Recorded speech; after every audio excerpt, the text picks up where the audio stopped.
नमस्कार, Indian voice मध्ये स्वागत.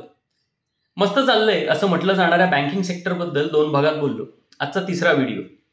2014-15 ते 21-22 या कालावधीत एनपीए अंदाजे 66 लाख कोटींचे होते. त्यातील अंदाजे 14.5 लाख कोटी राईट ऑफ झाले. यातील सर्वात मोठा हिस्सा अतिश्रीमंत भारतीयांचा आणि करोडोंचे कर्ज घेणाऱ्यांचा आहे. नॉन परफॉर्मिंग ॲसेट्सची आकडेवारी जागतिक स्वीकारार्ह मर्यादेच्या 4 ते 6 पट आहे. एनपीए म्हणजे बँकेचे ओव्हरड्यू 90 दिवसांपेक्षा जास्त असतील तर त्यानंतर ते वेगवेगळ्या श्रेणीत ढकलले जातात आणि सगळ्यात शेवटी राईट ऑफ मध्ये जातात. म्हणजे राईट ऑफ मध्ये पोहोचलेले हे व्यावसायिक सर्व संधी दिले गेलेले, विविध श्रेणीतून आलेले आणि तरीही परतफेड न करणारे असतात. जगभरात कर्जाच्या रकमेच्या 1 ते 2% एनपीए नॉर्मल समजले जातात आणि 0.5 म्हणजे 0.5% राईट ऑफ हे ऍक्सेप्टेबल असतं. काही वेळेस त्याही पुढे जाऊन अगदी सरासरी 1 ते 1.5% सुद्धा मान्य करतात.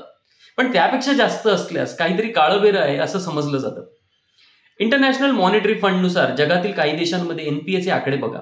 दक्षिण कोरिया 0.2%, कॅनडा 0.4%, स्वित्झर्लंड 0.7%, इंग्लंड अमेरिकेत सरासरी 1%, चीन मलेशियामध्ये 1.7%, इंडोनेशियामध्ये 2.6%, तर टर्की, थायलंड, ब्रुनेई या देशांमध्ये 3%. उत्पन्नातील कमालीची असमानता आणि सत्तेची हातमिळवणी करणाऱ्या व्यावसायिकांच्या देशात म्हणजे रशियामध्ये हा आकडा 8.3% एवढा मोठा आहे. आर्थिक असमानतेसारख्या इतर बाबतीत आता रशियाच्या बरोबरीने असणाऱ्या भारतात सप्टेंबर 22 मध्ये एनपीएचा आकडा 6.5% होता. याच सरकारच्या कारकिर्दीत हा आकडा सातत्याने 6% ते 11% दरम्यान आहे.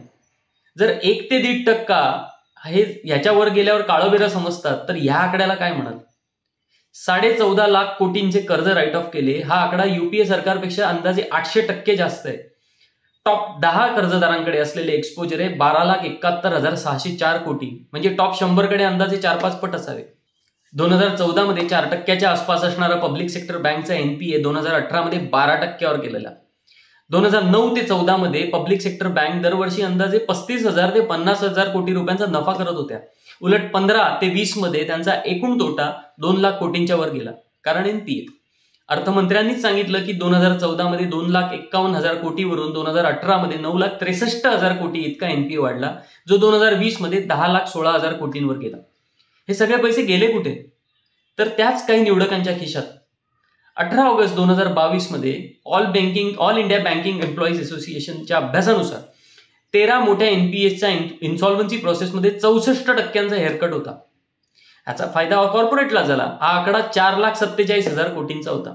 2005 ते 10 दरम्यान अंदाजे 2,43,935 कोटी एनपी होते, जे 17 ते 22 मध्ये 21,48,906 कोटी झाले. या कालावधीत सरकारला साधारण 3-4 लाख कोटी बँकिंग क्षेत्रात टाकावे लागले. याचा वापर शिक्षण, आरोग्य क्षेत्रात करता आला असता, पण कशासाठी करावा लागला? आणि दिशाभूल कशी करतात? तर एनपीएचा प्रश्न सोडवला सांगायचा असताना 5,55,000 कोटींवर आणला हे सांगत असताना त्या कालावधीत 10,57,000 कोटी राईट ऑफ केले हे मात्र सांगत नाही. पब्लिक सेक्टर बँक 27 वरून 12 झाल्या. 2017 ते 22 दरम्यान त्यांच्या शाखा 91,445 वरून 84,256 झाल्या आणि खाजगी शाखा मात्र 24,661 वरून 37,872 झाल्या. कदाचित उद्देश असावा बँक निवडकांच्या हातात सोपवणे. आणि हे सगळं लोकांपर्यंत आणणार कोण? 180 देशात 161व्या स्थानावर असणारी मीडिया. म्हणूनच अशा महत्त्वपूर्ण विषयांच्या माहितीसाठी फॉलो करा आणि सपोर्ट करा इंडियन व्हॉइसला. हा भारतीयांचा आवाज आहे. सबस्क्राईब करा, शेअर करा. आपल्या सपोर्टची गरज आहे.